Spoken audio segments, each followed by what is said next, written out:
everyone, Saturday the 8th of June, and just doing some sort of Saturday maintenance, but I'll turn the camera. As mentioned, I've done some seal sections on this tank. Let me go up the steps a bit. So where I saw suspect, I've just put a bit of silicone around. I don't know if it's still gonna leak. I never really found a leak on it, but I've done what I thought was leaking. Let's see how it goes. I mean, worst case scenario, then what I'll do is I'll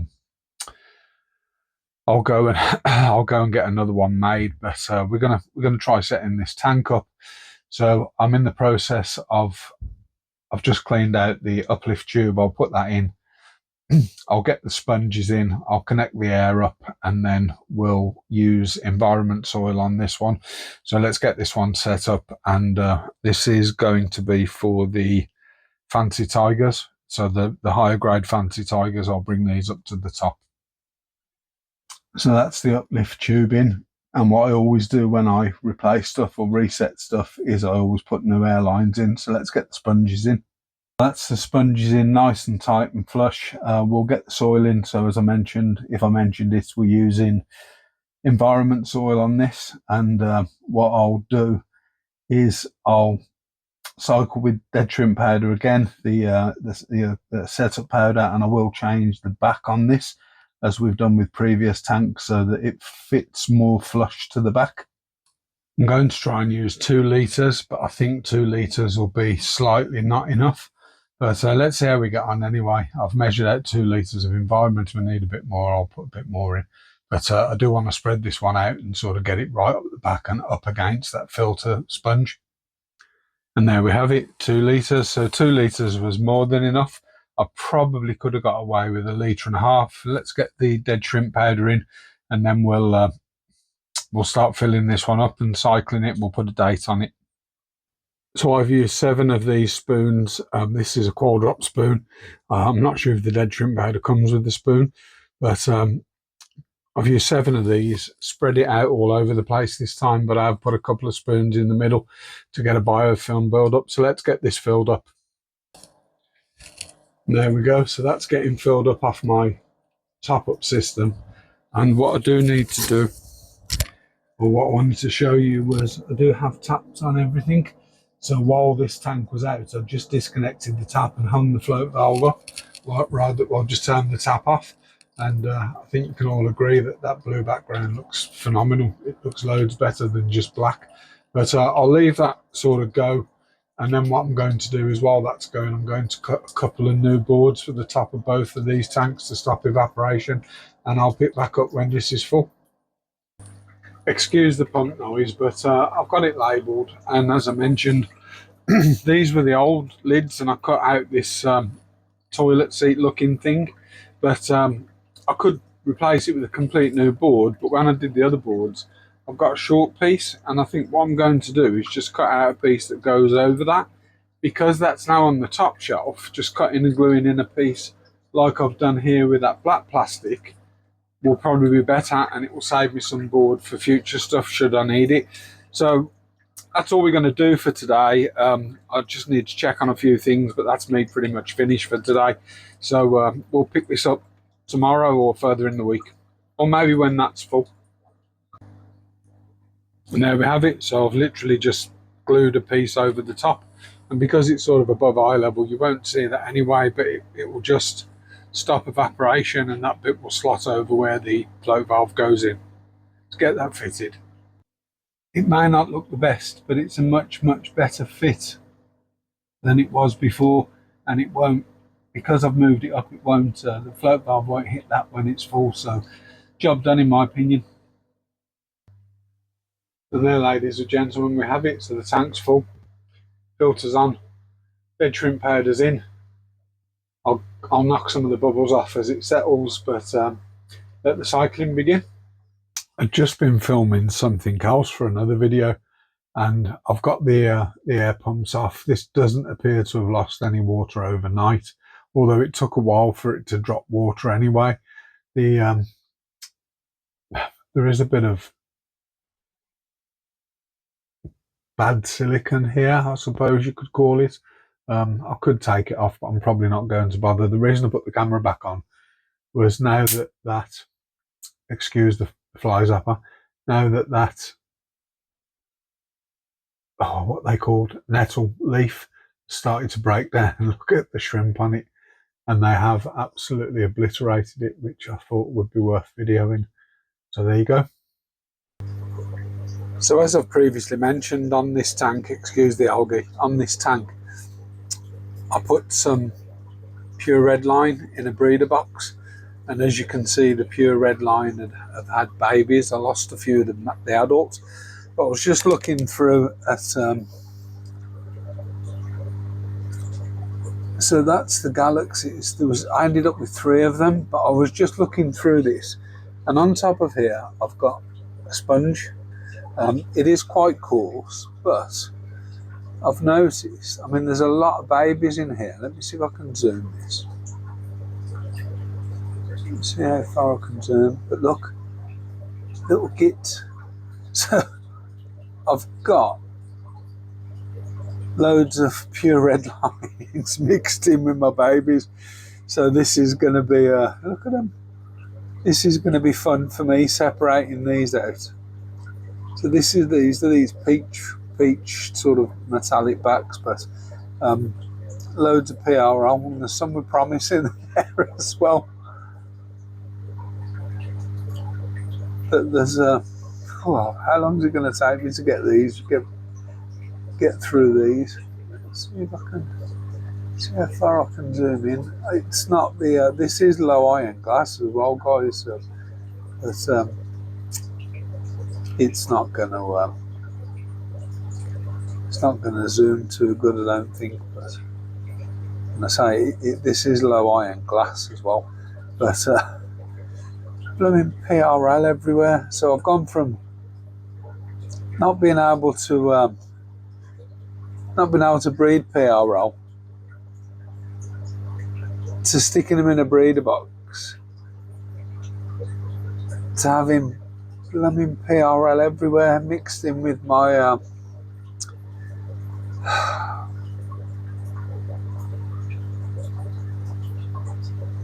there you go.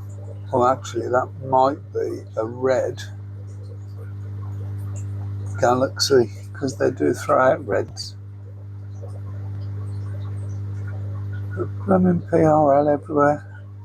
I know this is a bit of a ropey video, guys, but it's only because I'm zoomed in so much and I'm trying to show you guys the extent of a bit of a challenge that I'm going to have moving forward. That's a lovely juvenile. That's really nice. Let's see if I can get a photo of that.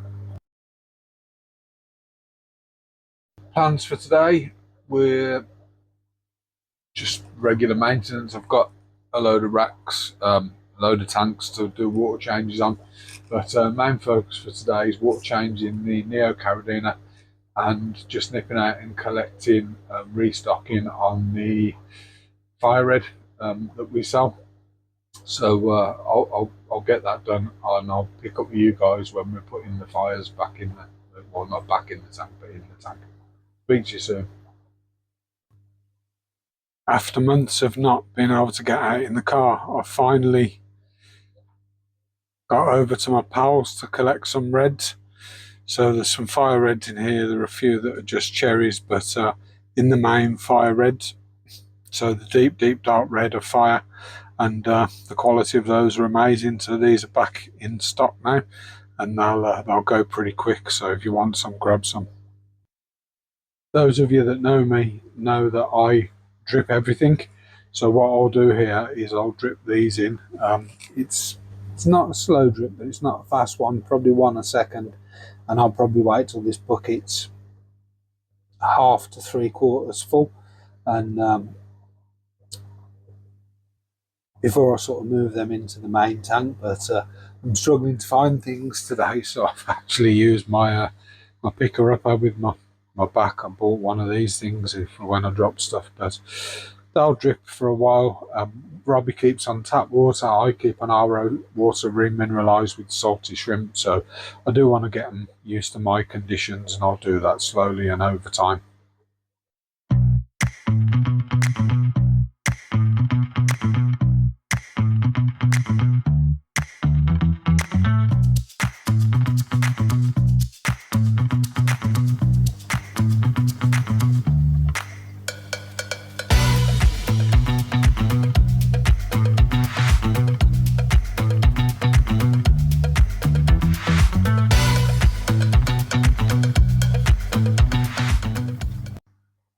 It's Tuesday the 11th of June.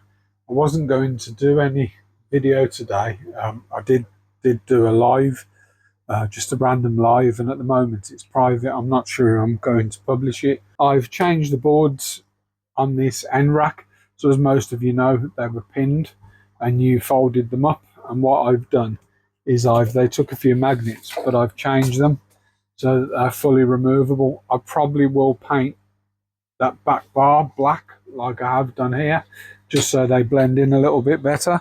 And so I'm trying to do this with one hand, but I don't want to fold the board if I can help it. So the idea is it just gives me better access to the tanks instead of sort of trying to lift it up and stuff. I can open it, I can work through a line of tanks, do what I need to do, and then just drop that back on. At the moment I'm using these little magnets. Now I do have some of the heavier neodymium magnets, but I'm not sure if I'm going to use them because I just want them to hold. I don't really want them to do anything more than that. What's a little bit strange is, and I may do something about this, is obviously this is a rack, so you've got bolts and stuff that sort of stick out. Some of the bolts are flathead and there was a few missing, so some of them are like a hex head, so they do sit out quite a bit, so it is a little bit tricky to sort of do, but I've got it to work and it'll do for what I need it for. So it's literally just a case of have it sort of flush, covering the tanks. It's more for blocking out light for me. Sorry about the finger. It's more for blocking out light for me when I'm filming. I turn these lights off in the room, so and obviously for maintenance purposes it's much easier to get it off. Plus down here I'm sort of working around pipes. I'm tempted to move that filler pipe, and I may drop it out the side because the side never moves but the front does. But I'll see how I get on throughout the day. I'm not feeling great. I've been into town with the wife this morning and sat in the car for 40 minutes or so, and it's knocked me about a bit, but pick up later. Managed to get those finished, and I did move the thing out to the side.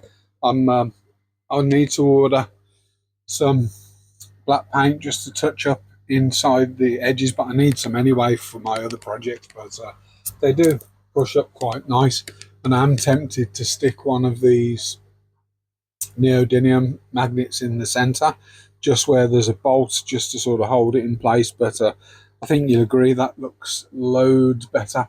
I'll move the plant temporarily because I'm about to do some work elsewhere tomorrow, so I've just moved stuff around. But yeah, it's looking good. I'm quite pleased with how that's turned out.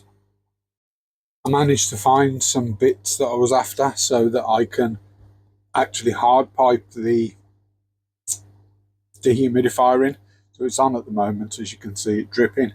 But what that will also do is that pipe, if I knock that, will stop me knocking it off the edge. So I'm quite pleased with that as well.